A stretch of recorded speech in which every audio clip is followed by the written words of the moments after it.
নমস্কার বন্ধুরা, আজ একটি রেসিপি নিয়ে চলে এসেছি। তো দেখুন কি বানালাম আজ।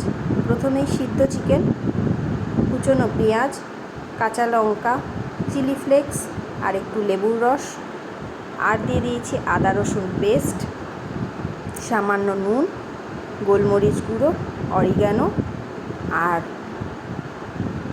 পাউরুটি, ধনেপাতা, পুদিনা পাতা দিয়ে ভালো করে পেস্ট করে নিলাম। তারপর হাতের সাহায্যে ভালো করে মেখে নিলাম, নিয়ে শেপটা বানিয়ে নিলাম। দেখুন এইভাবে শেপ করে নিয়েছি আমি। তারপর দুটো ডিম ফেটিয়ে রেখেছিলাম, ডিমে সামান্য গোলমরিচ আর একটু লঙ্কার গুঁড়ো দিয়ে ডিমের ব্যাটারে চুবিয়ে ব্রেড ক্রামে কোট করে নিলাম। তারপর ডুবো তেলে ভাজলেই রেডি আমার চিকেন ডোনাট।